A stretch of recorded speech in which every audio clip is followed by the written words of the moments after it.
Hello hello hello.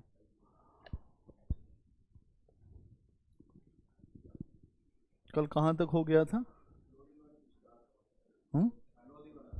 आवाज़ नहीं आ रही है आवाज़ उसमें?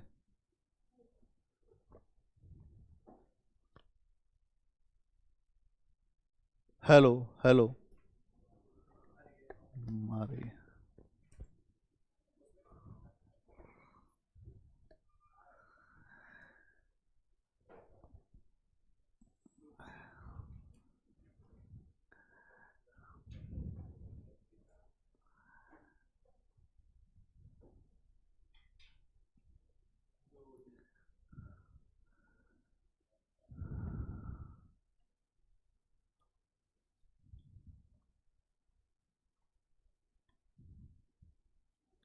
तो लोधी वंश में ये आपको मैंने बता दिया था कि इसमें एक ही व्यक्ति है जो महत्वपूर्ण, जिसके समय में जब बाबर ने आक्रमण किया, इब्राहिम लोधी। और लोधी वंश के समय स्थितियां काफ़ी कमज़ोर होने लगी, मैंने कल बताया था आपको। तो लोधी वंश में और इससे ज़्यादा बहुत विशेष जानना नहीं है। आपको ये जानना है कि दिल्ली सल्तनत की राजनीति कैसी थी, वहाँ का प्रशासन कैसा था। जो महत्वपूर्ण बात है कि अगर आप राजनीति और प्रशासन को समझते हैं तो पूरे दिल्ली सल्तनत को समझ जाएंगे। अभी आप देखेंगे कि लोदियों के समय तक आते आते अचानक ऐसा क्या हो गया कि दिल्ली सल्तनत को आगे चल के बहुत आगे बढ़ने का अवसर नहीं मिला। कुछ तो ऐसी समस्या हुई होगी। क्या समस्या थी वो? अगर आप राजनीति देखें इनकी, तो दिल्ली सल्तनत की राजनीति क्या थी, इनका प्रशासन क्या था, ये कैसे काम करते थे, इनके यहाँ व्यवस्थाएं कौन सी थीं, और उससे कभी कभी प्रश्न पूछे जाते हैं। कहाँ से प्रश्न पूछे जाते हैं? इनके राजनीति और प्रशासन से। और लोधी वंश पे और ज़्यादा जानकारी चाहिए तो मैंने जो सोर्स आपको बताया है वहाँ पे सोर्स है, उसमें लिखी हुई सारी बातें कि ये लोधी वो लोधी, इसने ये किया वो किया। उससे बहुत कुछ होना नहीं है, होना जिससे है वो मैं बता रहा हूँ आपको। एक तो दिल्ली सल्तनत की राजनीति और प्रशासन क्या है।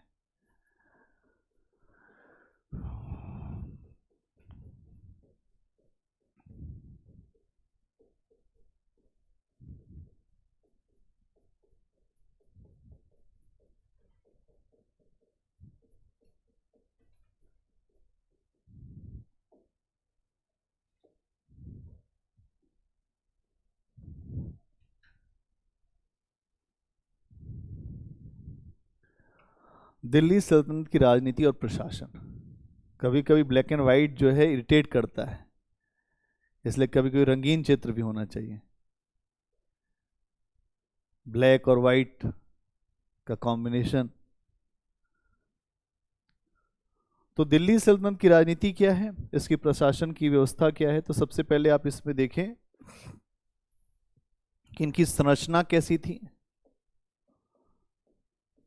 संरचना मतलब स्ट्रक्चर। अब हम ये पूरे दिल्ली सल्तनत की बात कर रहे हैं, जितने शासक सुल्तान हुए सबकी बात कर रहे हैं। स्ट्रक्चर क्या है, क्योंकि जो चीज नहीं है वो चीज आपको जाननी है। इसके अलावा इनकी राजस्व की व्यवस्था क्या थी।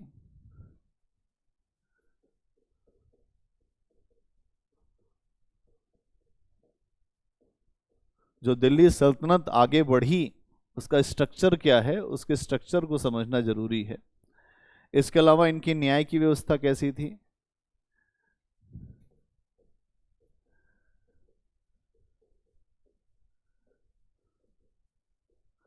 इसके अलावा इनकी सैन्य व्यवस्था।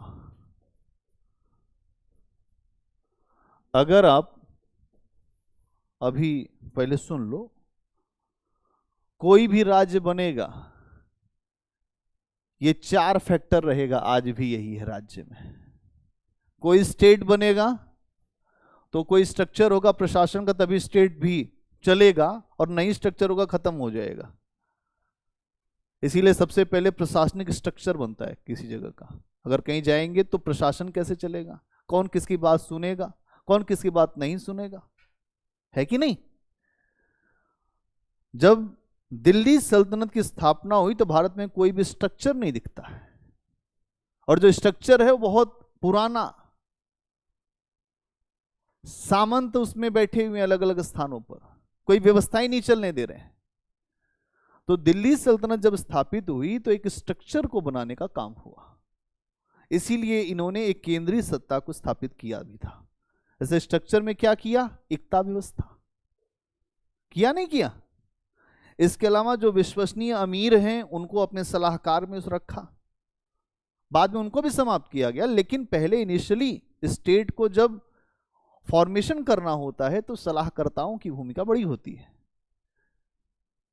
तो यहां आप देखते हैं कि दिल्ली सल्तनत का स्ट्रक्चर क्या है। स्ट्रक्चर ऐसा है जहां सुल्तान केंद्र में है।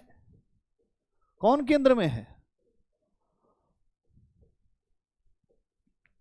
और इसकी सहायता के लिए एक नौकरशाही भी है। क्या है?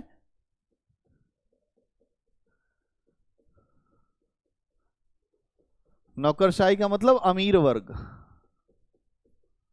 और अमीर वर्ग को साधने के लिए एक व्यवस्था है इक्ता, और इसी से निकलता इक्तादार।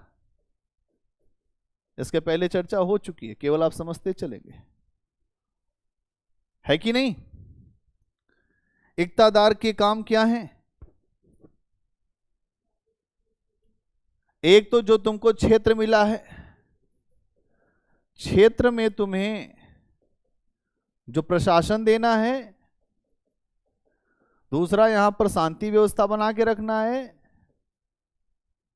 ठीक है? इसके अलावा आप देखेंगे कि आपको व्यापार वाणिज्य को भी प्रोत्साहित करना है यहां पर।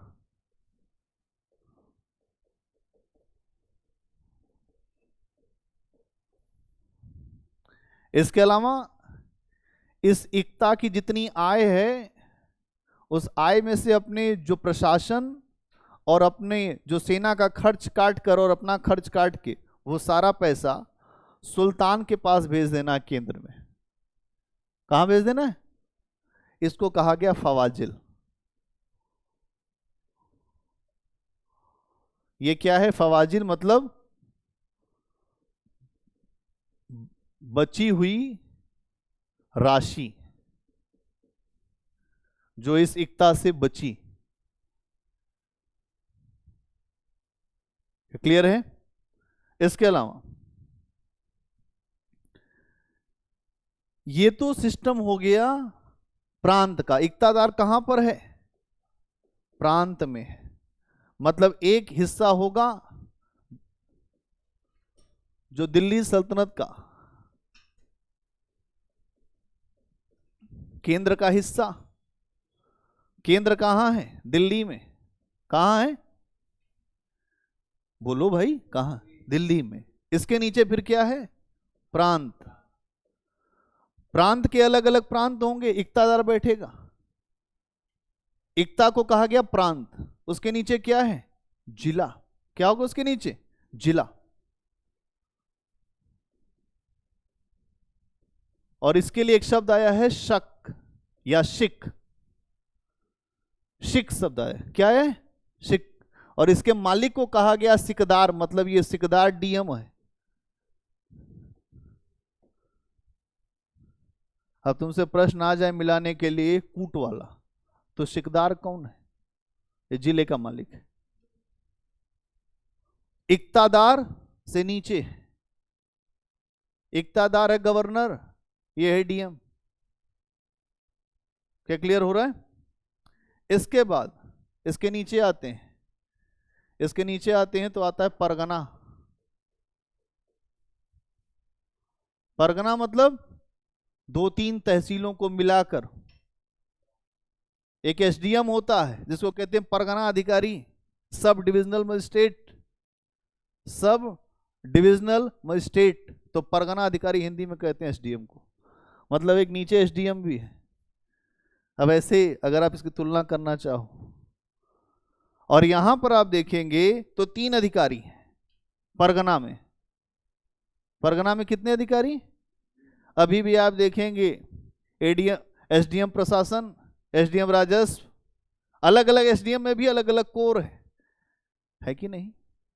तो यहां आप देखते हो आमिल, एक अधिकारी मिलता है आमिल। आमिल का काम है आम प्रशासन को देखना, मतलब आमिल मतलब एसडीएम। आमिल क्या करेगा? सामान्य प्रशासन को देखना, आम प्रशासन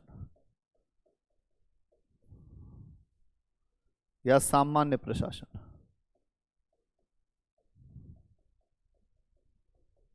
ठीक है, सामान्य प्रशासन को देखने का काम करेगा आमिल।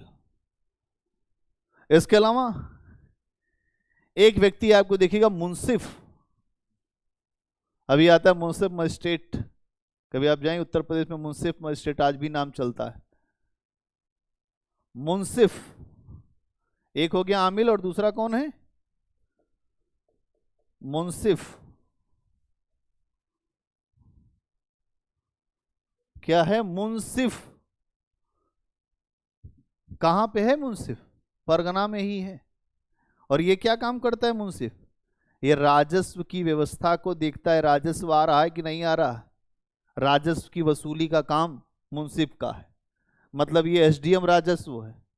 क्या है? हाँ, राजस्व को देखता है। राजस्व का, जो राजस्व को आप कहें कि वसूलने वाला, वसूल करो राजस्व, राजस्व को वसूलने वाला है मुंसिफ। ये राजस्व की व्यवस्था देखेगा। इसके बाद सबसे नीचे गांव, तो ग्रामीण प्रशासन। अगले पेज पे बनाए,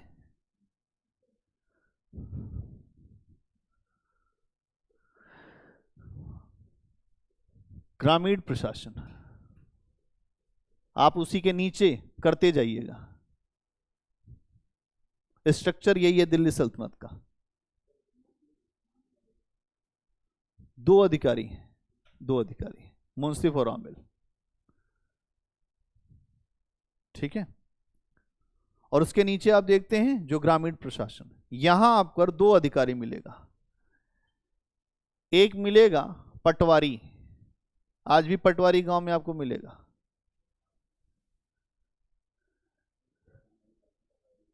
हाँ, लेकिन ये इनका काम जो तहसील में नहीं है पटवारी काम, इनका काम है गांव में घूम के जमीन नापना। तहसील में बैठता है तहसीलदार, लेखपाल, कानून गो, और तहसील में लोग पहुंचते हैं लेके कुछ न कुछ खाने के लिए।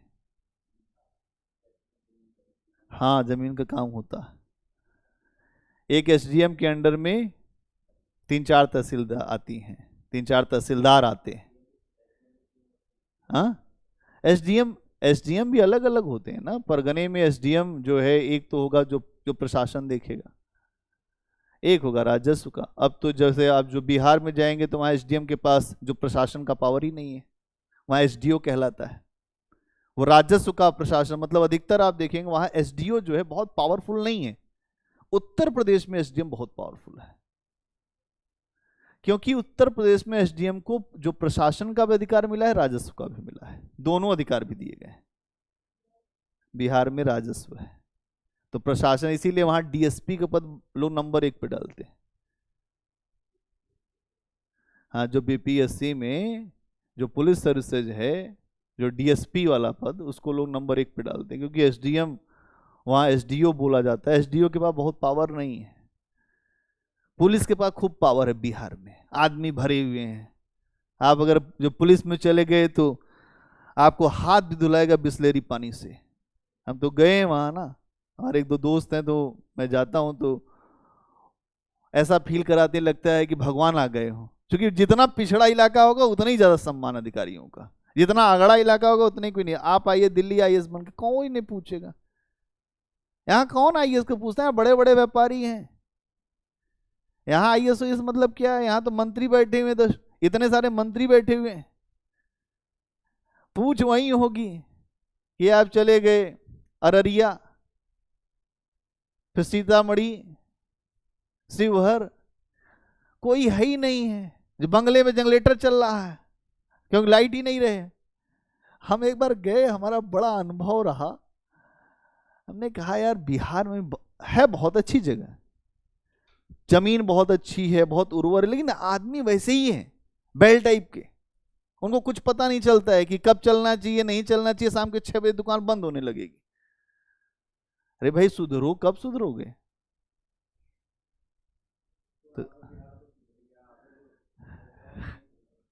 सुधरेगा, अच्छे लोग पहुंचेंगे, सब सुधरेगा। वहां के लोग ही वहां को जो सुधार सकते हैं, और किसी के बस का नहीं है वहां के लोगों को सुधारना। तो यहां देखते हैं, एक तो पटवारी और दूसरा आपको मिलेगा चौधरी रहता है। क्या? पटवारी का काम है जो भूमि का वो लेखा जोखा करना। हम आज भी यही काम, उत्तर प्रदेश में पटवारी अधिकारी है अभी। अब राजस्थान में जाएंगे वहां भी पटवारी मिलेगा। ये जमीन का लेखा जोखा जो काम लेखपाल करता है ना, यही काम लेखपाल भी करता है। बीडीओ ब्लॉक डेवलपमेंट ऑफिसर पूरे ब्लॉक को देखता है। जो ब्लॉक उसको मिला वहां पे जो विकास कार्य होगा कि किसको कितना पैसा किस गांव को मिलना चाहिए, वो देखता है वो। इसीलिए बीडीओ को, हाँ बोलो, तुम बोल। एक मिनट क्या? एक होता है वीडियो, एक होता है वीडियो। पहले तुम ये बताओ कि तुम किस वीडियो की बात कर रहे हो, इसकी कि इसकी? ये बड़ा अधिकारी है यार, ब्लॉक डेवलपमेंट ऑफिसर, ये पीसीएस की पोस्ट है। ये जैसे डिस्ट्रिक्ट में एक अधिकारी होता है सीईओ, हाँ, अगर आप देखेंगे उसी को कहते हैं मुख्य विकास अधिकारी। मुख्य विकास अधिकारी, चीफ डेवलपमेंट ऑफिसर, ये आईएएस का पद होता है। ये पूरे जो डिस्ट्रिक्ट में जितनी भी परियोजनाएं चलती हैं उन योजनाओं को पैसा फंड करता है। एक मिनट रुक जाओ पहले। और ये जो बीडीओ है, ब्लॉक में जो योजना चलेगी उसको पैसा फंड करेगा बीडीओ। इसीलिए बीडीओ को हमेशा अक्सर आप देखेंगे तो जो आम नेता होते हैं इनसे बड़ा संघर्ष होता है इनका। नेता हमेशा इसके यहाँ जो हथियार लहराते हुए पहुंच जाता है कि हमारे यहाँ तुम काम नहीं कर रहे हो, वहां पे नहीं पैसा छोड़ रहे हो, क्योंकि अधिकारी है ये, इसीलिए इसका हमेशा वहां के नेताओं से संघर्ष होता है। ब्लॉक लेवल पे जो भी विकास की परियोजनाएं चलती हैं उसकी जिम्मेदारी, उसका देखरेख करने का काम बीडीओ करता है। क्या क्लियर हुआ? कितने पटवारी बीडीओ के अंदर आते हैं, जो पटवारी बीडीओ के अंदर आता ही नहीं है। ये पटवारी आता है तहसीलदार के अंदर में। पहले तो स्ट्रक्चर समझ लो तुम। तहसील का दार, जो तहसील का मालिक होगा, पूरी जो स्ट्रक्चर, जो जमीन का मालिक वही होगा। जो भूमि का जो मालिक होगा, जो राजस्व देखेगा। तहसीलदार के नीचे आते हैं नायब तहसीलदार। नायब तहसीलदार के अंतर्गत आता है पटवारी, अमीन, ये सब इसके। जो बीडीओ है उसके अंतर्गत नहीं आता। बीडीओ का काम बेसिकली अलग अलग सिस्टम। उत्तर प्रदेश की मैं बात बता रहा हूं, क्योंकि उत्तर प्रदेश की मैं बात बता रहा हूं, आप हो सकता है कि बंगाल में अलग हो, लेकिन मैं उत्तर प्रदेश की बात बता रहा हूं। उत्तर प्रदेश का प्रशासन जैसे यूपीएस, मतलब यहाँ के प्रशासन को देखें तो इसी तरह का प्रशासन है। क्योंकि मेरे बहुत सारे ऐसे लोग हैं जो बीडीओ हैं। और एक जो वीडीओ होता है, विलेज डेवलपमेंट ऑफिसर, ये बहुत छोटा पोस्ट है कि एक विलेज में क्या डेवलपमेंट हो रहा है उसे देखने वाला। और ये जो है ब्लॉक में बहुत सारे गांव होते हैं, उनके डेवलप को देखने के लिए, उनके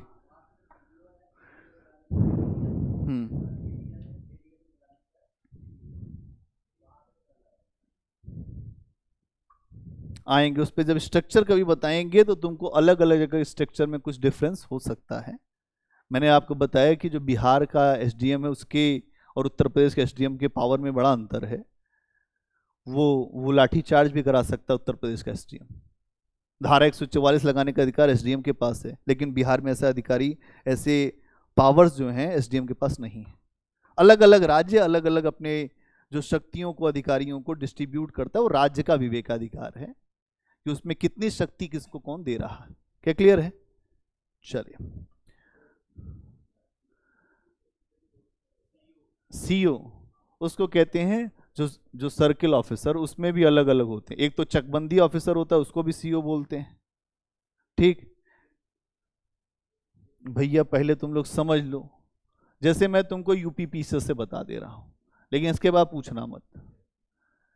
यूपीपीसीएस में अगर तुम सबसे ऊपर की पोस्ट पाते हो तो तुम बनोगे पीसीएस, प्रोविंशियल सिविल सर्विसेज, जिसके तहत तुम बनोगे एसडीएम। जैसे आईएएस है जो सेंट्रल में, वैसे स्टेट में है एसडीएम। ठीक। उसके बाद नंबर 2 पे आता है पीपीएस,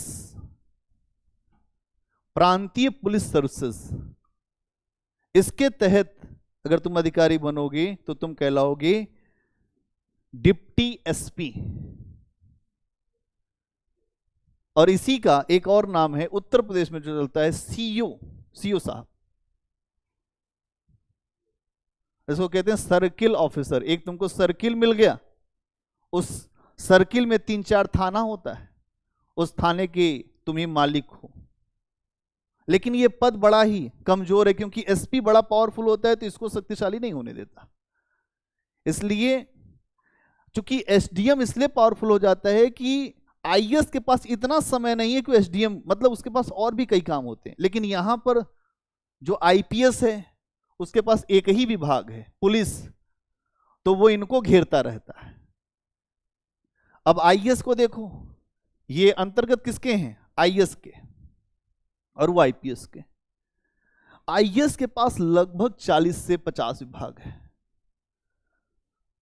और उनके पास एक विभाग में ये है। तो यहां पर एसडीएम के पास पूरी शक्तियां रहती हैं फील्ड में। ये बेचारा हमेशा जो है पिसता रहता है, क्योंकि यहां एसएचओ जो होता है ना, वो सीधे एसपी से कनेक्ट हो जाता है। जो थाना इंचार्ज है वो सीधे फोन कर, एसपी साहब आप बताइए, जो कहेंगे वही होगा। तो सीओ साहब का पत्ते कट जाता है। मतलब सीओ साहब गए कि उनकी बात मत सुनना, हमसे बताओ क्या मामला है। ये चलता है, क्योंकि यहां शक्ति का मामला रहता है।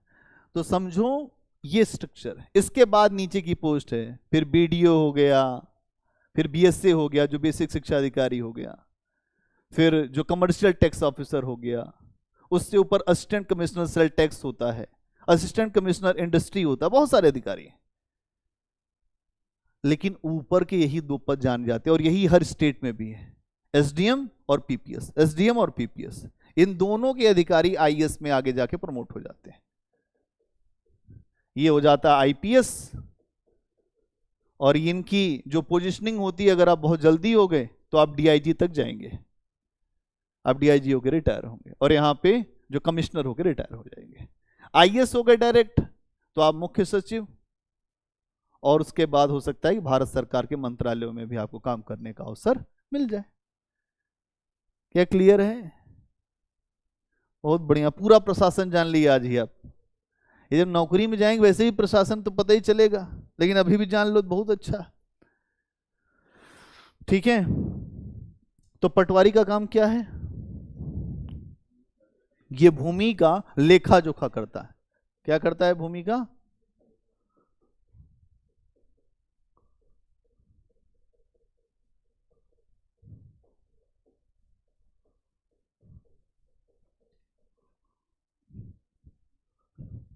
चौधरी का काम क्या है?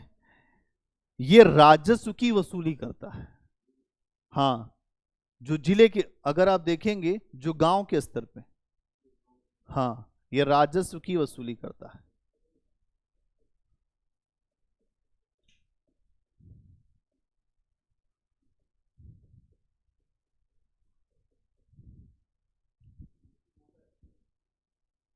नहीं, यूपी में अब तो ये, पहले था, अब तो लगभग अगर आप देखेंगे तो बहुत सारे ऐसे प्रांत हैं जहां पर चौधरी, खूत, मुकद्दम नामक अधिकारी होते थे जो राजस्व की वसूली करते थे। अब धीरे धीरे उनके फिर नाम बदल गए, है ना। तो ये इतनी बात समझिए कि जो चौधरी नाम का अधिकारी है वो राजस्व की वसूली करता है दिल्ली सल्तनत में। ये एक एक वर्ग है। जैसे अगर मैं तुमसे कहूं कि तुम लेखपाल हो, तो लेखपाल एक पद है, उस पे उससे तुम्हारे नाम का कुछ लेना देना नहीं है कि विकास लेखपाल है या तहसीलदार है। तहसीलदार के हाथ में पावर है, वो एक पद है। हाँ, पटवारी और लेखपाल को अगर आप कहें तो लगभग एक ही काम है दोनों का।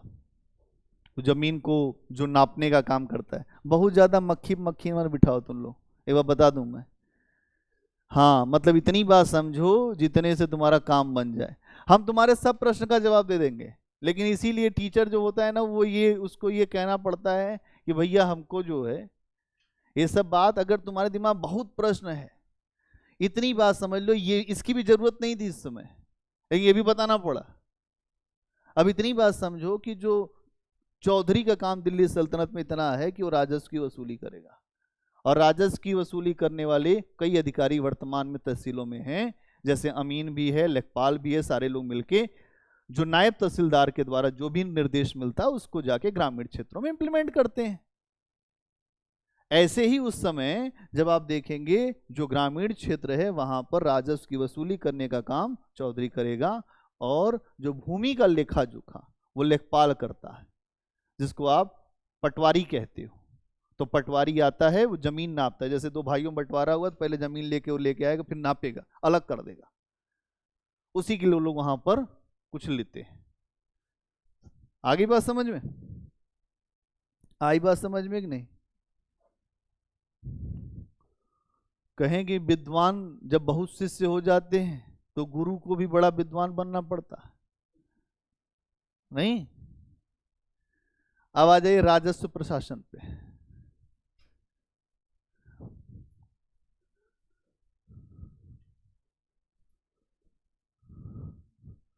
राजस्व प्रशासन ये क्या है? हाँ, ये सब संरचना के अंदर ही चल रहा है। अभी तुमको राजस्व की व्यवस्था वहां पे तुमने जो बनाया होगा, देखो प्रशासन में क्या राजस्व की व्यवस्था बनाया है नहीं बनाया? राजस्व की व्यवस्था, न्याय की व्यवस्था, सैन्य की व्यवस्था। अब राजस्व व्यवस्था के अंतर्गत लिखिए क्या लिखना है, इसको वैसे समझिए। जो जो भू राजस्व था वहां का, अगर आप देखें तो राजस्व में एक तो होगा जो भूमि से जुड़ा राजस्व, जो जमीन से आएगा टैक्स, भूमि राजस्व। भूमि राजस्व, और भूमि राजस्व में आप देखेंगे तो ये हर काल में दिल्ली सल्तनत के जो सुल्तान थे, अलग अलग काल में उनकी आवश्यकताओं और उनकी जरूरतों के आधार पर ये नीतियां बनती रहती थी। ये जो भू राजस्व नीति कैसी बनती थी? जो दिल्ली सल्तनत के सुल्तान हैं, के सुल्तानों की आवश्यकता और उनकी जरूरतों के आधार पर नीतियां बनती हैं।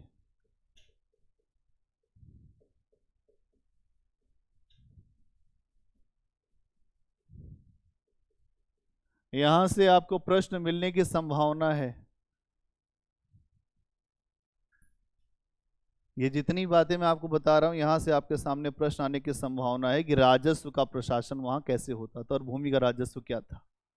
तो भूमि के राजस्व में आपको देखते हैं कुछ टैक्स लिए जाते थे। जैसे एक टैक्स लिया जाता था उस्र। कौन सा टैक्स था? उस्र।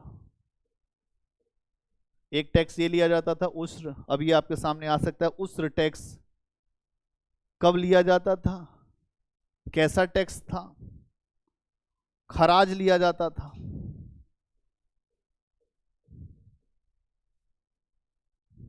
इसके अलावा एक टैक्स था खुम्स,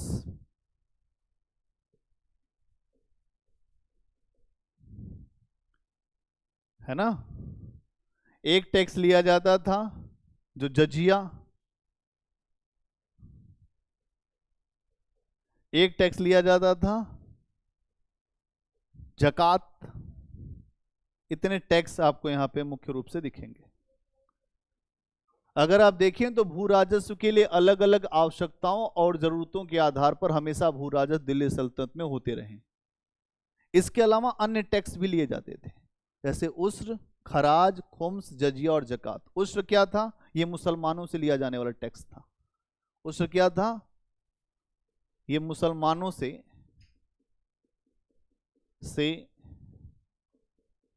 लिया जाने वाला टैक्स था। कर, मुसलमानों से लिया जाने वाला कर। अगर आप देखेंगे तो खराज क्या था? ये आम जो हिंदू जनता थी उनसे लिया जाता था। नहीं, भूमि राजस्व तो अलग हो गया ना। मैंने बताया भूमि राजस्व आवश्यकता, अपना दिमाग में ज्यादा चलाओ। यहां देखो क्या लिखा है। मैंने कहा भूमि राजस्व की नीति आवश्यकता और जरूरतों के आधार पर हमेशा बनती रहती थी। जिस सुल्तान की जैसी आवश्यकता रहती थी वैसी। उसके अलावा कुछ ये ऐसे कर हैं जो दिल्ली सल्तनत में दिख रहे हैं, जो सुरक्षा के लिए हो सकते हैं, जो अपनी जान को बचाने के लिए हो सकते हैं। ये टैक्स लग रहे हैं, ये भूमि राजस्व कर नहीं है। क्या क्लियर हुआ? क्योंकि वहां पे आ गया क्वेश्चन तो तुम उसी में जो गोलमोल कर दोगे। क्या?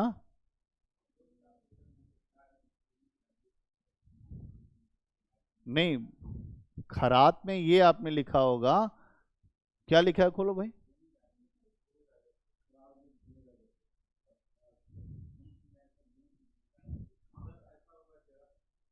हम्म। नहीं, अगर आप देख, ठीक है, खराज जो है वो एक ऐसा टैक्स है जिसको अगर आप देखें तो इसमें जो जो भूमि राजस्व के कर हैं आमतौर पर वो दिल्ली सल्तनत के सुल्तानों के समय ऊपर नीचे होते रहे हैं, कि किसी ने कुछ टैक्स लगा लिया, किसी ने कुछ टैक्स लगा लिया।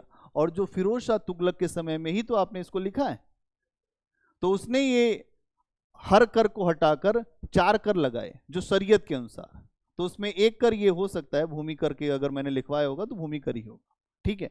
लेकिन यहां समझिए कि ये जो अन्य कर हैं, जैसे ये जो खुम्स है, और ये क्या लिखा है आपने, खराज, ये हिंदुओं से लिया जाता है। किससे लिया जाता है?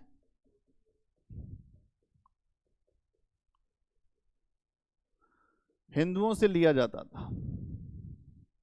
कौन सा कर? खराज। और अगर आप देखें तो खुम्स क्या है, ये जो लूट का हिस्सा था, हिस्सा किसका? राज्य का। फिर जजिया क्या है? ठीक है,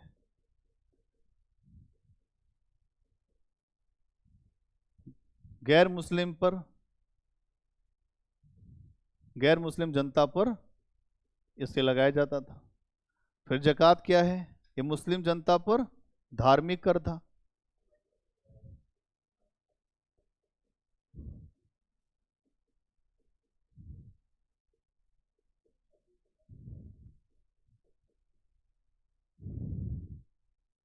ठीक है,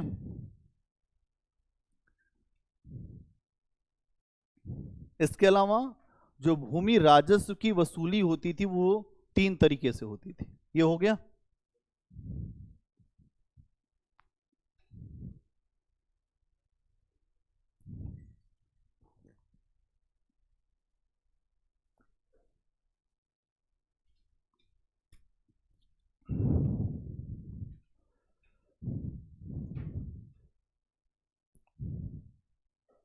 हो गया इतना।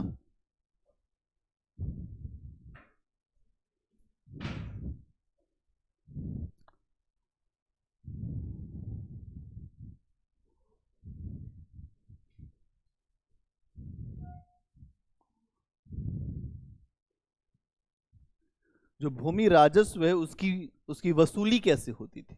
उसकी वसूली के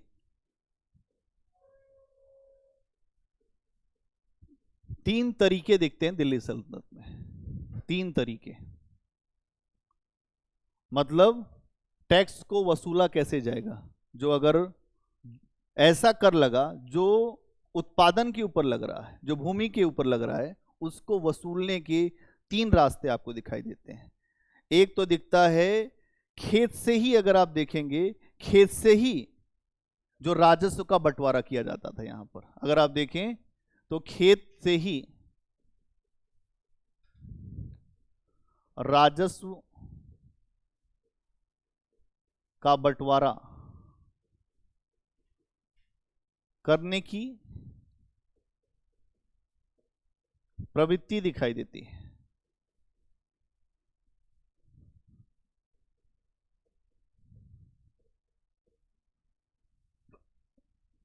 खेत से ही राजस्व का बंटवारा करने की प्रवृत्ति दिखाई देती है। इसके लिए आपको एक चीज दिखती है, खेत बटाई।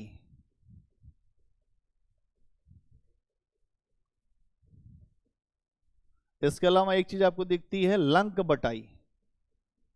इससे प्रश्न आया हुआ है कि राजस्व की जो ये वसूली कैसे करते थे भूमि राजस्व की, खेत बटाई, लंक बटाई और एक थी रास बटाई। रास बटाई, तीनों तरीके हैं। इसका मतलब क्या है? खेत बटाई का मतलब खड़ी फसल को देखकर राजस्व का निर्धारण करना। फसल खड़ी है, खड़ी फसल को देखा, अनुमान लगाया कितना होगा, इतना हमें टैक्स चाहिए। खड़ी फसल को देखकर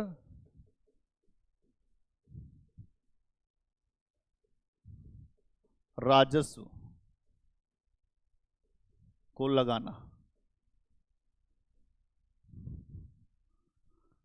क्या विकास मुस्कुराने की वजह?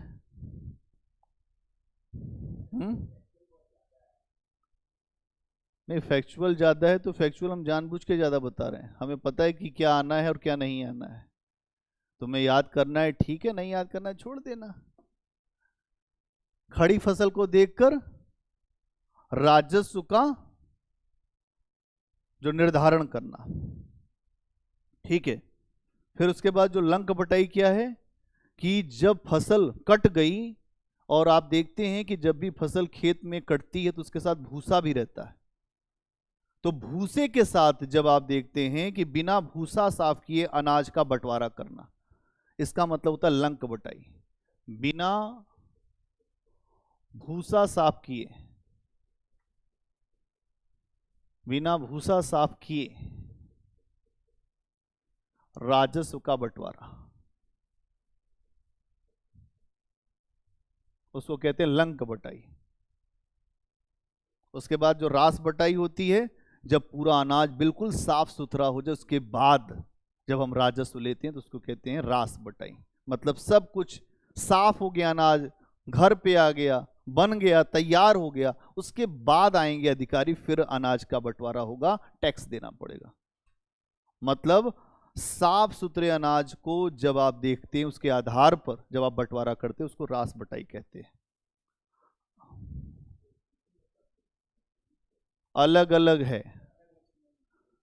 अलग अलग समय का मतलब यह है वो अधिकारियों के ऊपर है, वो किस प्रक्रिया को कब कहां अपनाते हैं।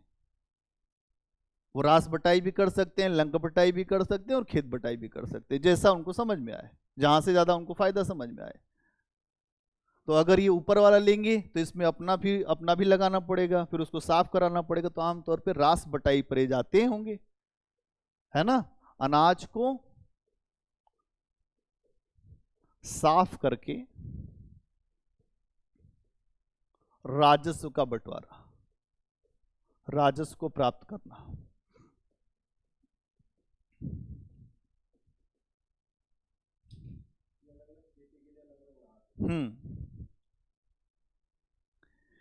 एक चीज और आपको दिखती है यहां पर, कानकूत व्यवस्था दिखती है। मतलब अगर आप देखें तो भू राजस्व की एक तो ये आपको पद्धति दिखी 3, और ये सब दिल्ली सल्तनत, जो दिल्ली सल्तनत की ये सारी पद्धतियां हैं।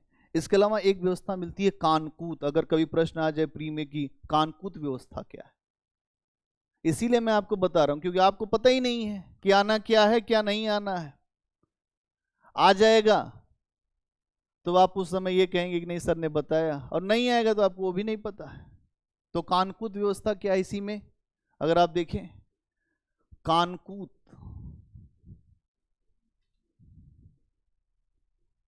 इसके अलावा एक व्यवस्था और है कानकूत व्यवस्था। इसका मतलब क्या है? अनुमान के आधार पर अनाज का बंटवारा कर लेना। हम आए, आपका खेत देखा, अनुमान लगा लिया, मुझे लगता है इतना अनाज होगा, इस अनुमान पर हमने अनाज को बांट लिया। हाँ, अनुमान के आधार पर अनाज का बंटवारा। ये अलग है, ये पहले में 3 है और ये अलग है, इसीलिए बोल रहा हूं ये आगे है। अनुमान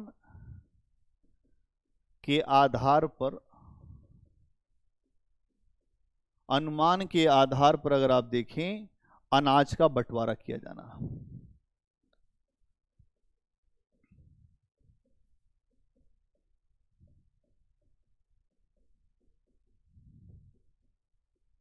कहानी सुनते हो बहुत मजा आती है, और फैक्चुअल इंफॉर्मेशन आ गई तो फिर वो तो आएगी।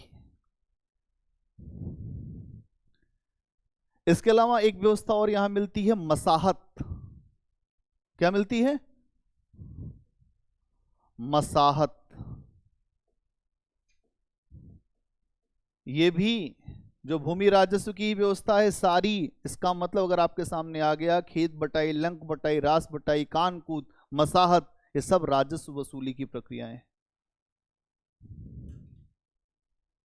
इसका मतलब क्या है कि जब अनाज का उत्पादन हुआ तो माप और जोख तौला जाएगा, मापा जाएगा, उसके आधार पर अनाज का बंटवारा होगा। मसाहत मतलब क्या होता है? मापना। मसाहत मतलब माप जोख करके अनाज का बंटवारा करना।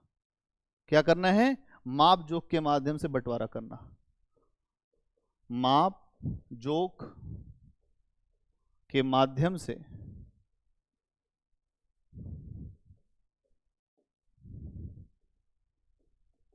पूरा अनाज आ गया, वहां पे दोनों पक्ष बैठ गए, एक तो दिल्ली सल्तनत के जो अधिकारी और जिसके खेत में हुआ, वो आधा आधा करके 50-50% बांट लिया जाएगा, जितना भी टैक्स है। अगर 33 है तो जितना उत्पादन हुआ हम माप के लेंगे आपसे। अब मतलब माप जोख के, मतलब दो जो है रखा गया वहां पर तराजू, उससे दोनों तरफ उतना उतना रखा जाएगा। जैसे खेत में अगर आपने देखा होगा कि आप लोग गांव में रहे होंगे, आम हुआ, एक आदमी को उतना आम मिला, फिर दूसरे आदमी ले लिया, फिर वो जब तक चलता रहेगा जब तक पूरा अनाज खत्म न हो जाए, जब तक पूरा आम न खत्म हो जाए। मसाहत वो व्यवस्था क्या है? माप जोख के आधार पर अनाज का बंटवारा करना। इसके अलावा एक व्यवस्था चलती थी, मुक्ताई। कौन सी व्यवस्था है? हाँ, मुक्ताई। इस व्यवस्था में आप देखते हो कानकूद प्लस मसाहत दोनों का मिश्रण था।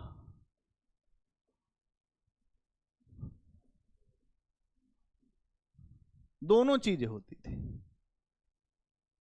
अब ये सब प्रश्न कभी आ गया, टकरा गया, तब आप कहेंगे कि ठीक है, कुछ आपने समझा था कभी। मुक्ताई क्या है? दोनों का मिश्रण। तो कानकूद का मतलब क्या है? अनुमान। और जो मसाहत का मतलब है मापजोख। तो अनुमान और मापजोख दोनों होगा जहां, तो यहां पर ये दोनों होगा, इसका मतलब ये बहुत वैज्ञानिक पद्धति होगी, बाद में यही चल रही होगी मुक्ताई। जैसे जैसे समय आगे बढ़ेगा तो मुक्ताई चलने लगेगी, क्योंकि मुक्ताई में एकदम कोई भी पार्शियलिटी नहीं होगी, वहां पर चीजें बहुत स्पष्ट रहेंगी। तो मुक्ताई व्यवस्था क्या है? कानकूद और मसाहत का मिश्रण है। बहुत बढ़िया। इसके बाद आ जाइए खालसा भूमि। हाँ हाँ, जाओ जाओ जाओ।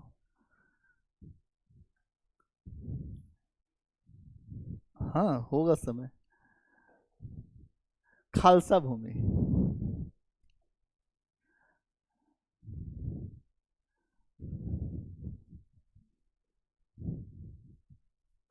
खालसा भूमि का मतलब क्या है? जो भूमि सीधे सुल्तान के नियंत्रण में है, सुल्तान के नियंत्रण वाली भूमि। ऐसी भूमि ही आपको, जो प्राचीन काल में देखोगे तो इस भूमि के लिए एक शब्द आता है सीता भूमि, जिसका अध्यक्ष कौन था? सीता अध्यक्ष।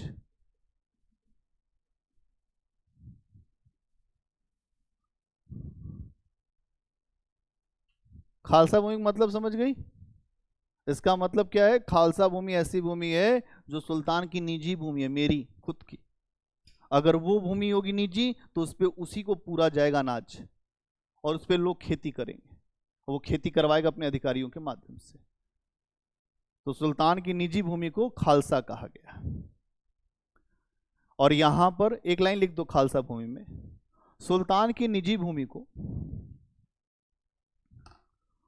सुल्तान की निजी भूमि को खालसा भूमि कहा गया है। सुल्तान की निजी भूमि को खालसा भूमि कहा गया है। यहां सुल्तान, यहां खालसा भूमि कहा गया है। यहां सुल्तान अपने अधिकारियों के माध्यम से खेती करवाता था। यहां सुल्तान अपने अधिकारियों के माध्यम से खेती करवाता था। इस भूमि की आय सीधे सुल्तान के पास जाती थी। इस भूमि की आय सीधे सुल्तान के पास आती थी। इस भूमि की आय सीधे सुल्तान के पास आती थी। अगला पॉइंट लिखिए। अलाउद्दीन खिलजी के समय में खालसा भूमि सबसे अधिक सुल्तान के पास थी, क्योंकि बड़ा शक्तिशाली था। अलाउद्दीन खिलजी के समय में खालसा भूमि सबसे अधिक सुल्तान के पास थी। अलाउद्दीन खिलजी के समय खालसा भूमि सबसे अधिक सुल्तान के पास थी।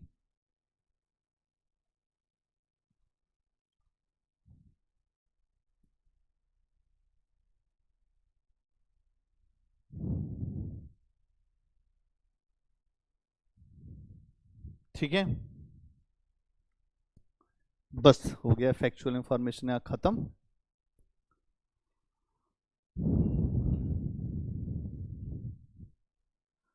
एक बात आता है कि दिल्ली सल्तनत तीसरा नगरीकरण है। दिल्ली सल्तनत में कैसे तीसरा नगरीकरण दिखाई देता है?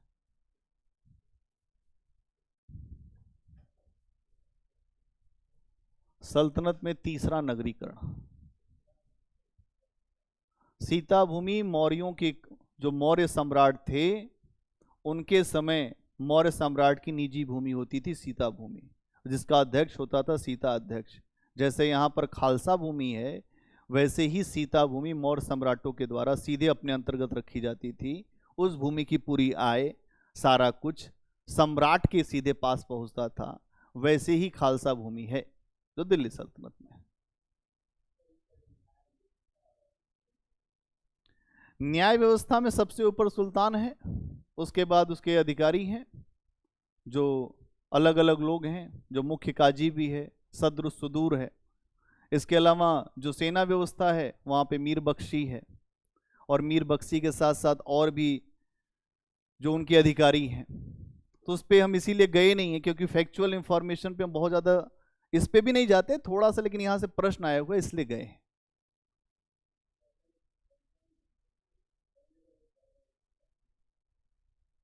ऐसा है कि कुछ वो भूलोगे ही, वो चाहे जितना भी करो वो तुम्हें भूलना पड़ेगा। अगर तुम भूलोगे नहीं तो कुछ याद ही नहीं कर पाओगे, इसलिए भूलना बड़ा जरूरी है। कोई तकनीक नहीं है, बस उसको देखते जाइए, एक बार रिवीजन करते जाइए, वही तकनीक है। आप ये कहिए कि कोई ऐसा मसाला मिल जाए कि आप उसको जो घोल बना के पी जाएंगे और सब याद हो जाए दिमाग में, हाँ नहीं, ये है कुछ चीज़ें फैक्चुअल हैं, उनको समझना पड़ेगा। और एक बात ये भी है कि जहाँ से जैसे प्रश्न आए, जैसे राजस्व व्यवस्था से प्रश्न आ सकता है, जो मुझे लगता है कभी भी अगर दिल्ली सल्तनत से आया तो राजस्व से, क्योंकि बहुत सारी चीज़ें हैं राजस्व में, तो प्रश्न आ सकता है। अधिकारियों पे उतना प्रश्न नहीं है, जो सेना पे उतना प्रश्न नहीं है। अब ये है कि जब आपने ये देखा कि किसने कौन सा विभाग बनाया, तो हम जब उसको लिखा रहे तो उसी समय हमने लिखवा दिया है कि ये विभाग किसने बनाया, किसके द्वारा क्या हुआ। इसीलिए हमने उस पर बहुत ज़्यादा गए नहीं है। जो सेना थी, और जो वो भी सेना भी जो होगी वो सुल्तान के, मतलब सबसे ऊपर सुल्तान है, चाहे वो न्याय व्यवस्था हो चाहे सेना व्यवस्था। दिल्ली सल्तनत में सुल्तानों का बड़ा शक्ति है। तो यहां पर जो अलग अलग आपको ध्रुव नहीं दिखेंगे। और जब यहां पर, हाँ बोलो बोलो, कैसे?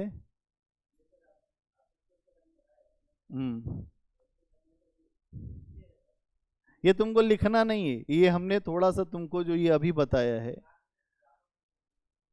प्री के लिए बताया है ये। हाँ, ये इसको प्री के लिए बताया है।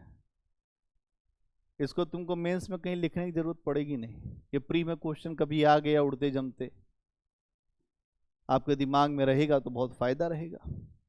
आ जाइए कि दिल्ली सल्तनत में तीसरा नगरीकरण, सेना वहीं लिख दो कि मीर बख्शी इसका प्रमुख होता था, और सेना जो सुल्तान के नियंत्रण में थी, सीधे सुल्तान के नियंत्रण में। फिर न्याय व्यवस्था में सर्वोच्च जो न्यायाधीश वो सुल्तान ही है, और उसके द्वारा कुछ अधिकारी रखे गए हैं, जैसे मुख्य काजी वो न्यायाधीश है, और एक और है अधिकारी सद्र उस सुदूर, सद्र उस सुदूर।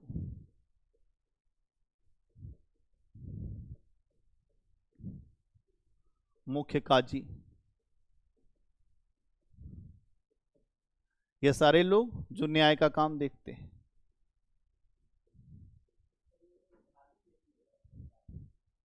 धार्मिक व्यक्ति भी था, लेकिन इसको जो न्याय करने का अधिकार था। जैसे इस्लाम में जो लोग धर्म की व्याख्या करते थे उनको काजी कहते हैं, लेकिन इसके पास एक काम ये भी था कि न्याय करना।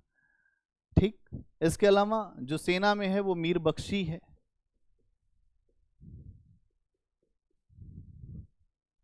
ठीक है, मीर बख्शी जो सेना को जो लीड करता है, बस।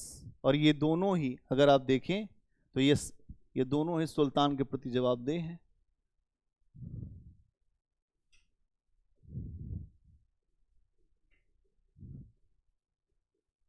जवाबदेह है, अकाउंटेबल है ये।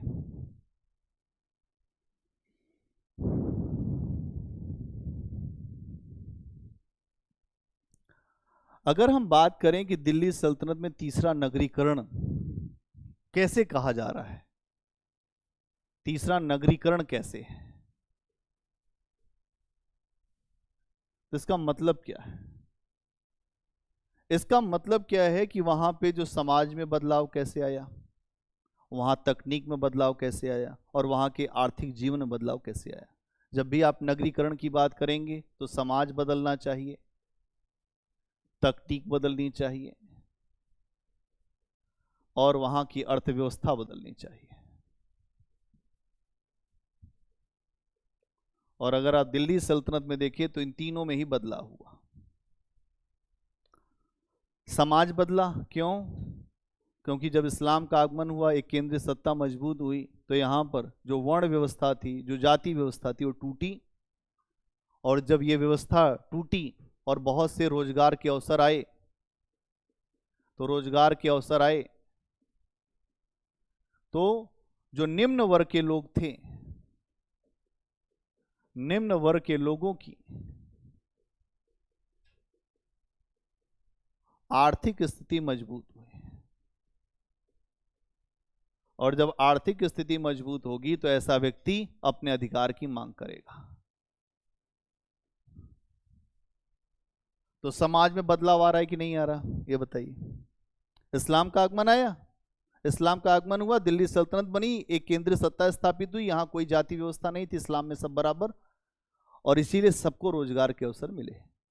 और जब रोजगार के अवसर मिलेंगे तो बड़े पैमाने पर समाज में बदलाव होगा, और जब समाज में बदलाव होगा तो निम्न वर्ग जो है संघर्ष की प्रेरणा से भी संचालित होगा। इसीलिए इसी समय आप देखेंगे भक्ति काल भी शुरू होता है, और अधिकतर जो भक्ति काल के संत हैं वो निम्न जातियों से ही आते हैं। तो यहाँ समझना पड़ेगा कि निम्न जाति की मनोवृत्ति में बदलाव हुआ, निम्न जाति की सोच में बदलाव हुआ। अब आ गए हम लोग उस पे कॉन्सेप्ट पे, जहां बात है कॉन्सेप्ट पे वहां पे वही बात होगी, जहां फैक्ट पे उसमें कोई बात है ही नहीं। हाँ, तो यहां आपको ये समझना पड़ेगा कि समाज में बदलाव हो रहा है। और समाज में बदलाव क्यों हो रहा है? क्योंकि लोगों के पास पैसा आ रहा है। और दिल्ली सल्तनत जब स्थापित हुई तो बड़े पैमाने पर उत्पादन की प्रक्रिया शुरू हुई, इमारतों का निर्माण शुरू हुआ, कई कार्य किए गए, रोजगार के कार्य शुरू हुए, और उसमें लोगों की जरूरत थी, और लोग हर वर्ग से आते हैं, इसलिए हर वर्ग के जीवन में बदलाव दिखाई देता है। इसके अलावा अगर आप ये कहो तो जो तकनीक है उसका प्रयोग क्या है? इस समय जो सिंचाई के लिए अरघट्टे का प्रयोग किया गया, अरघट, अर्घट का प्रयोग, अर्घट का प्रयोग, अर्घट का प्रयोग। इसमें आप देखें तो इसमें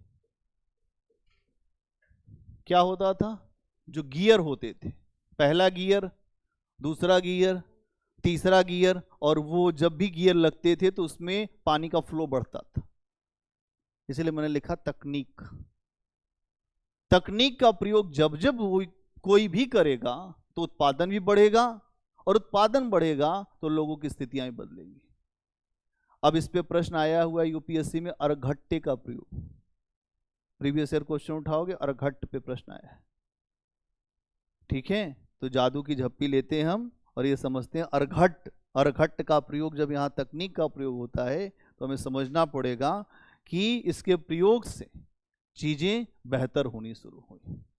ठीक है, इसके अलावा और क्या हुआ, जो तकनीक के स्तर पे आप देखते हैं कि यहां पर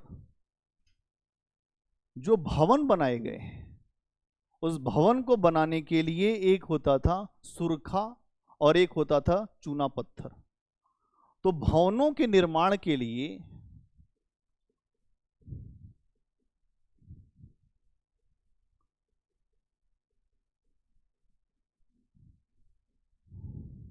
सुरखा प्लस चूना पत्थर को मिलाते थे और ये सीमेंट की तरह से काम करता था। तो इस समय की भवनें बड़े मजबूत हैं। अगर आपके सामने आए कि सुरखे का प्रयोग और चूने पत्थर का प्रयोग दिल्ली सल्तनत के भवनों की एक प्रमुख विशेषता है, तो हाँ है। क्या दिमाग में बैठ रहा है कि उड़ रहा है, बताओ। ये एक जो पत्थर ही है और उसके साथ आप जो मिला रहे हैं चूना पत्थर, घोल रहे हैं, और उसको घोलने के बाद जब आपने भवन बनाए तो वो बड़ा मजबूत हो गया, पकड़ उसकी बड़ी मजबूत होती। ये भी क्या है, टेक्निक है। हाँ, जो सीमेंट से पहले की तकनीक है। अगर आपने मिट्टी से अगर आप देखें तो पहले के समय लोग जो मिट्टी से दीवार जोड़ते थे, जो मिट्टी की दीवार बहुत हल्की होती थी, एक बार बारिश हुई तो वो चल नहीं पाती थी। लेकिन जब आप देखेंगे कि दिल्ली सल्तनत में जो भवन बनाए गए वो भवन बड़े मजबूत हैं, उसके पीछे क्या है, एक नई तकनीक भवनों के निर्माण में। तो सुरखा पत्थर और जो चूना पत्थर को मिलाकर एक तकनीक बनाई गई। और इसके अलावा और क्या दिखता है इस समय आपको, जो गुंबद दिखते हैं, क्या होता है गुंबद, ऐसे। इसके अलावा आपको दिखेगा मीनार।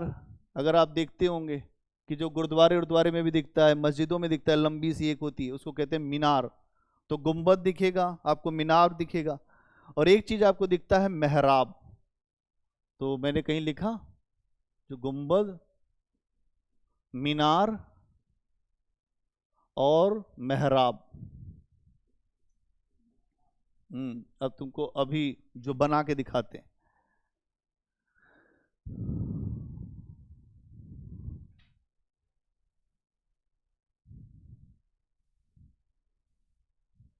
ये जो कर्व है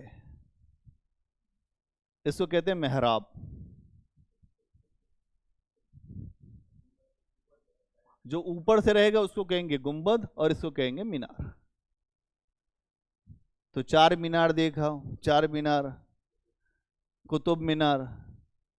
अब यहां पर आप देखेंगे कि इस तरीके से जो खिड़की टाइप का कर्व होता है उसको कहते हैं मेहराब, ऐसे करते होता है। अब ये विशेषता यहां पे दिख रही है। तो मेहराब का इस्तेमाल, गुंबद का प्रयोग, मीनारों का प्रयोग, ये भी दिल्ली सल्तनत के स्थापत्य की एक बड़ी विशेषता है। हाँ खूब है, देखो आप, खूब देखो, अभी देख लेना क्लास के बाद, देख के आनंदित हो सकते हो। ठीक है, इसके अलावा और क्या है, चरखे का प्रयोग भी ये लोग करते हैं। किसका प्रयोग,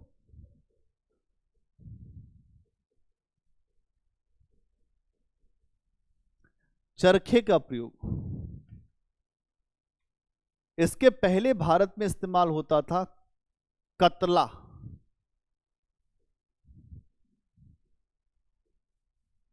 इससे भी हम लोग सूत काटते थे।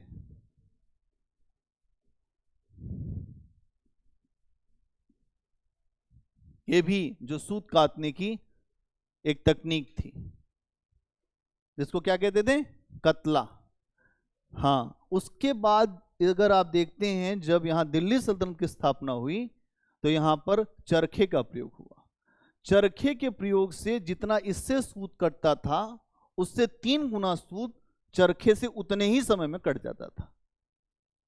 इसका मतलब जब सूत ज्यादा करेगा तो अधिक कपड़ा भी बनेगा, जितना सूत कटेगा उतना ही ज्यादा कपड़ा बनेगा, जितना ज्यादा कपड़ा बनेगा उतना ही ज्यादा अर्थव्यवस्था चलेगी, उतना ही राज्य रोजगार मजबूत होगा।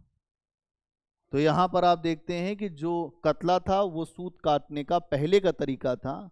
उस तरीके के बाद यहां पर चरखे का प्रयोग हुआ जो 3 गुना अधिक सूत काटता था पूर्व की तुलना में।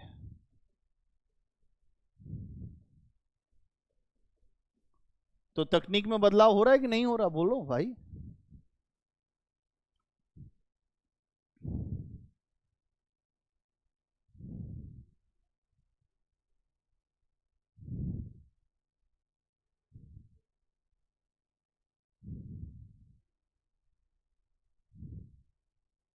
इसको कतला और एक जगह इसके लिए तकला शब्द भी आता है, तकले, तकले, तकले या कतले, कतला।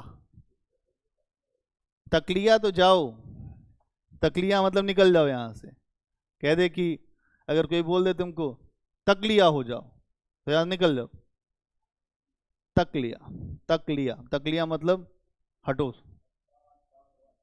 तकलिया। हाँ, अब ज्यादा इस पे पीएचडी ना करो,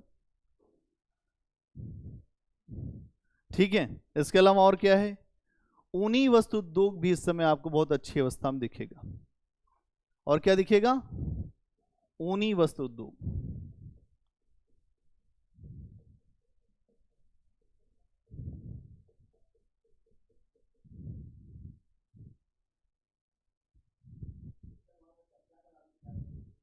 कहाँ, जो सूत, जो सूत काटने का तरीका, काटते हैं ना सूत, आपने वो डंडी देखी है कि नहीं देखी है? हम तो गांव में कभी रहते थे बचपन में तो हमने देखा है। उस, नहीं वो तो गांधी जी वो तो उस लेयर पे आगे बढ़ गए। पहले एक जो सफेद रंग की जो लंबी सी लकड़ी होती है उसको पानी में जो डुबा के रखते हैं, फिर वो फूल जाती है, फिर उससे ही सूत निकालते हैं और वो सूत धीरे धीरे निकाल के उसको लपेटा जाता है। ये काम आसान नहीं होता है, लेकिन जब इस काम को आसान किया गया तो बड़े पैमाने पर कपड़ों का उत्पादन हुआ, चीजें बढ़ी। इसीलिए जब भी तकनीक का इस्तेमाल होगा तो वहां का समाज, वहां की अर्थव्यवस्था, वहां नगरीकरण सब कुछ होगा, ठीक है। इसके अलावा आप देखते हैं यहां पर रेशम पालन उद्योग भी शुरू हुआ, मतलब रेशम पालन। तो रेशम पालन होगा,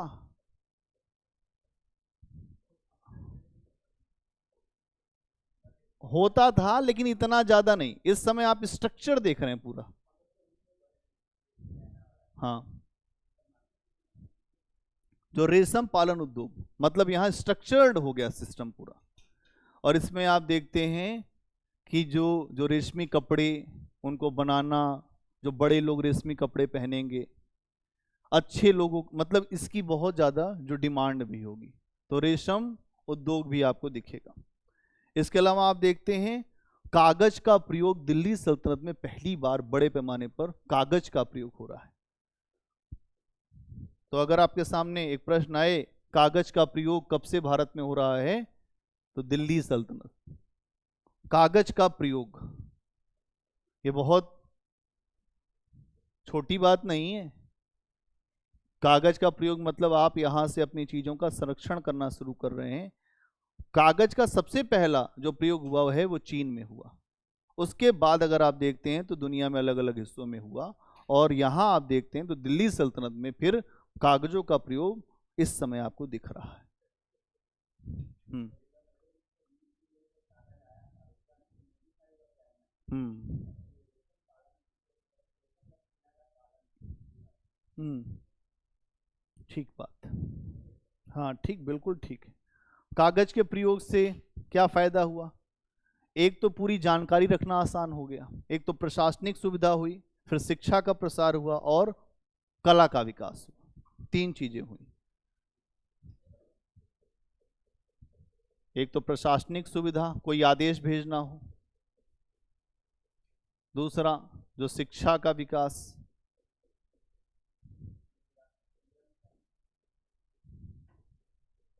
और तीसरी बात अगर आप देखें, कला, अलग अलग कला, चाहे वो चित्रकला हो, कला का विकास।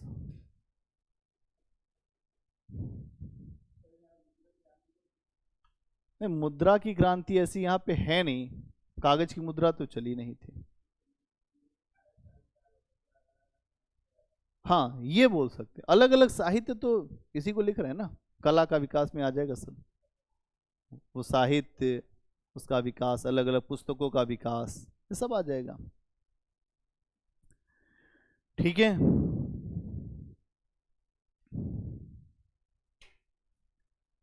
और क्या हुआ? कंपास का प्रयोग हो रहा है। कंपास, जब भी कंपास का प्रयोग जो लोग करेंगे उनको अलग अलग दिशाओं में व्यापार वाणिज्य करने का लाभ मिलेगा। किस दिशा में जाएं, कहाँ ना जाएं, कहाँ जहाज लेके जाएं, कौन सा तूफान चल रहा है, तो कंपास का प्रयोग भी इनके द्वारा हो रहा है। कंपास,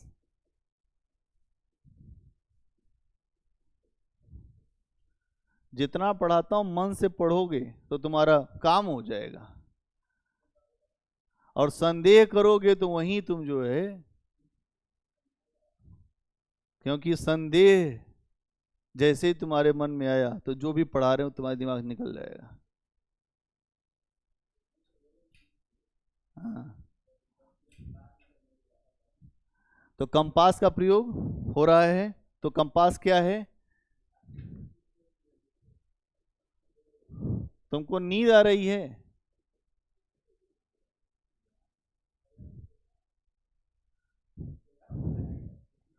दिशा सूचक यंत्र। और इससे क्या हुआ? इससे व्यापार वाणिज्य का तेजी से विकास हुआ।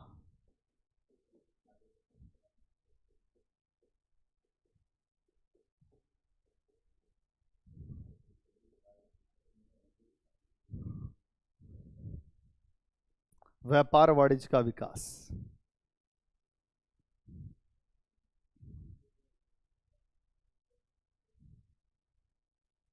क्या बात है? क्या बात है?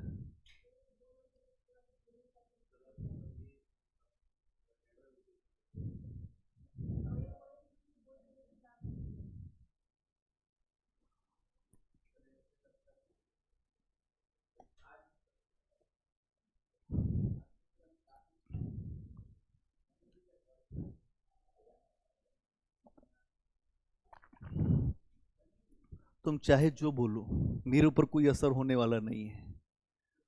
मजा ना आ रहा हो तो जाओ आराम कर लो।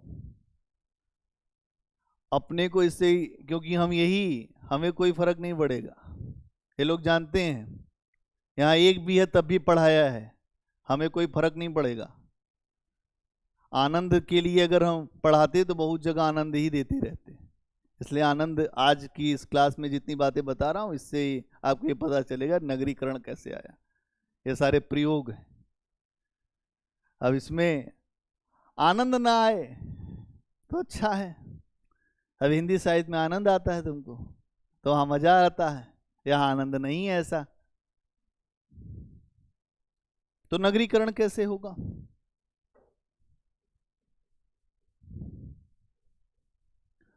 नगरीकरण के लिए आपको एक तो एक चीज होनी चाहिए कि कोई जो केंद्रीय सत्ता हो। तो दिल्ली सल्तनत है,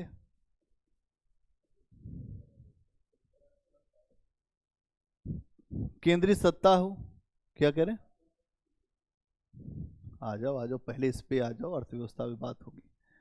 तो केंद्रीय सत्ता है तो है, जब केंद्रीय सत्ता होगी तो क्या होगा?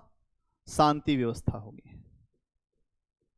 और जब शांति व्यवस्था होगी तो व्यापारी लोग उत्साहित होंगे, और जब व्यापारी उत्साहित होंगे तो व्यापार वाणिज्य बढ़ेगा, और जब व्यापार वाणिज्य बढ़ेगा तो अर्थव्यवस्था बढ़ेगी। तो समझ गए अर्थव्यवस्था? बोलो विकास। कहें कि धीरे धीरे रे मना, धीरे सब कुछ होए, तुम लोग जल्दी में चल रहे हो।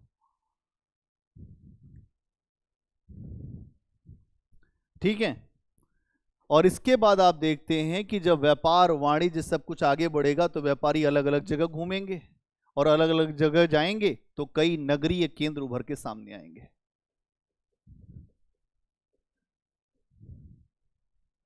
नगरीय केंद्र उभरेंगे, और जब उभरेंगे तो यहीं से हम कहते हैं नगरीकरण। जैसे आगरा, दिल्ली, लाहौर,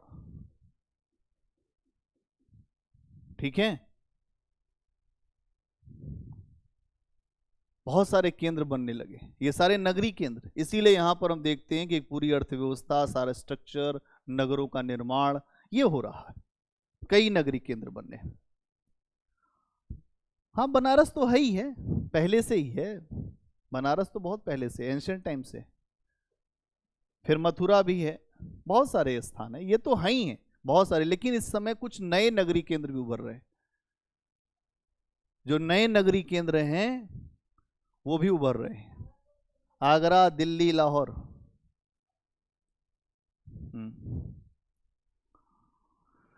ठीक है। तो यहां पर आप देखते हैं कि ये सारी चीजें दिख रही हैं। इसके अलावा और क्या दिखता है? कालीन उद्योग का भी बहुत अच्छा विकास दिखाई देता है यहाँ। कालीन उद्योग क्या है? जो लोग जो बिछाते हैं अपने घरों में,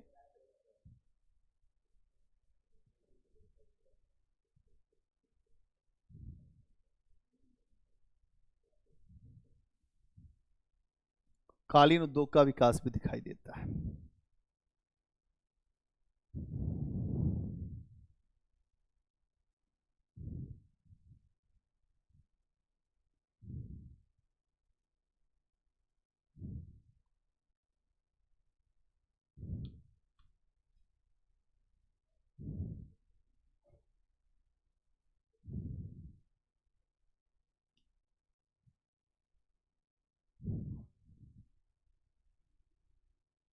ठीक है।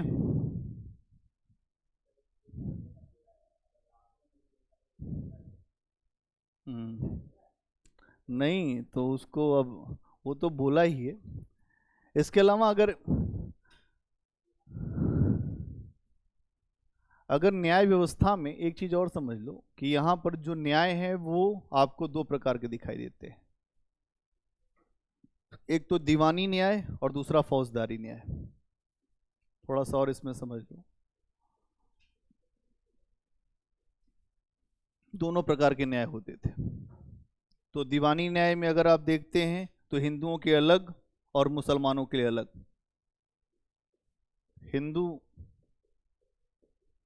के लिए अलग और मुसलमानों के लिए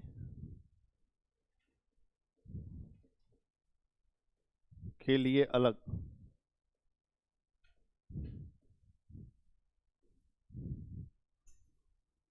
हिंदू के लिए अलग है और मुसलमानों के लिए अलग है। तो दीवानी न्याय का मतलब क्या है? जहां राजस्व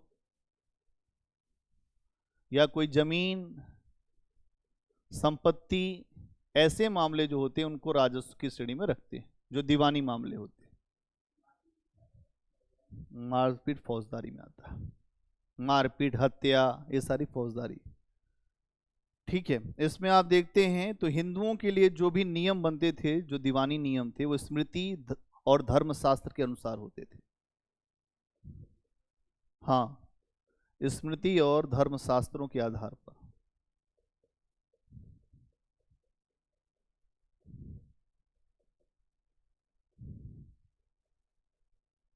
स्मृति और धर्मशास्त्र के आधार पर। और जो मुसलमानों के लिए बनते हैं उनके लिए अलग नियम बनते थे, और ये नियम बनते थे कुरान और शरीयत के आधार पर। किससे बनते थे? कुरान और शरीयत के अनुसार। कुरान और शरीयत के अनुसार जो मुसलमानों के जो दीवानी कानून बनते थे। ये शरीयत इनकी मुसलमानों की एक पुस्तक है जिसके आधार पर अपने यहाँ का ये व्यवस्था, एक इस्लामिक राष्ट्र कैसे चलेगा, उसके नियम विधान एक पुस्तक के रूप में दिए गए हैं। और इसके आधार पे जब भी जो देश चलते हैं उसमें बहुत सारी है कि महिलाओं को ऐसे रहना चाहिए, ये शिक्षा नहीं दी जा सकती। इस्लामी जो परंपरा है उसको जो लागू करने वाली पुस्तक है शरीयत। ठीक है, तो यहाँ पर जो शरीयत के अनुसार कानून चलेंगे, किसके? जो दीवानी कानून। इसमें आप देखेंगे उलेमा और मौलवी की बड़ी भूमिका रहेगी। इन यहाँ पर जो न्यायाधीश रहेंगे उलेमा और मौलवी, ये फैसला करेंगे। उलेमा क्या है? जो मुस्लिम धर्म गुरु है उसे उलेमा कहा गया है। और मौलवी कौन है? वो भी मस्जिद में रहने वाला है ना। जो मौला को याद करता है वो मौलवी है। और मौला मतलब ईश्वर, ईश्वर की बंदगी करने वाला मौलवी कहलाता है।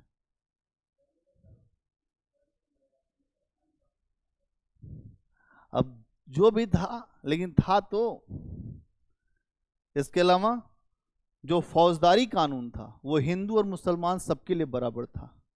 फौजदारी कानून में कोई अलगाव नहीं हिंदू मुसलमान, मतलब अगर तुम हत्या की हिंदू हो चाहे मुसलमान, गर्दन उड़ जाएगी। मतलब फौजदारी कानून हिंदू और मुसलमान दोनों के लिए एक है।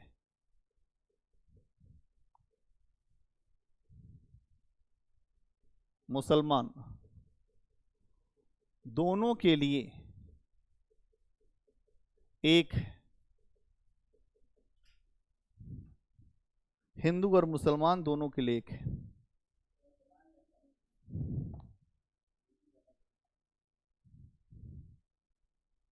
क्या फौजदारी तो दोनों के लिए, सबके लिए समान ही है? हाँ, अगर आप दिखाएं उसमें देखेंगे कि जो विवाह, उसमें जो मुस्लिम लॉ पर्सनल बोर्ड है उसके आधार पे चलता है। और उसमें वो अगर जब भी कोई बात होती है, जैसे अभी 3 तलाक का मामला है तो देखिए उस पर बड़ा विवाद हुआ। वो कहते हैं हमारे धार्मिक मामले में हस्तक्षेप है, लेकिन सरकार ये कहती है कि ये मानव अधिकारों की बात है। तो बड़ा इस पर विवाद रहा है। इतनी बात समझिए कि अभी भी मुसलमान अपने अधिकार को बचाए रखने के लिए वो प्रयास करते हैं कि हमारी चीज़ों में छेड़छाड़ न हो, हम जैसे अपनी व्यवस्था चला रहे हैं वैसे ही चलाते रहें। क्या क्या दीवानी में कौन कौन से मामले बताए? तो अभी दीवानी में जो राजस्व की जमीन का वसूली, या कोई जमीन की लड़ाई हो गई, कोई संपत्ति का विवाद हो गया, वो सब मामले जो हैं आज भी राजस्व में यही मामले रहते हैं। इसको दीवानी मामला कहते हैं। 2 अदालतें होती है, एक तो दीवानी और एक फौजदारी। जो दीवानी अदालत में इसी तरह के मुकदमे सुने जाते हैं, वहाँ पे वैसा जज बैठता है। और फौजदारी में वैसे ही मुकदमे सुने जाते हैं जहाँ हत्या हत्या होती है। हाँ, वे सब इसी में जाएगा, विवाह हुआ सब इसी में जाएगा दीवानी में। चलिए आज के लिए यहीं रुक जाइए। अब कल इसके आगे जो है आपके दिमाग में कुछ चीज़ों को भेजा जाएगा। अब आपके दिमाग में वो चीज़ें फिर जाएंगी, क्योंकि मुगल राजवंश आएगा तो फिर आपको समझ में ज़्यादा आएगा। चलो अच्छी बात है, पता चल गया है तो बहुत अच्छी बात है। और इससे फिर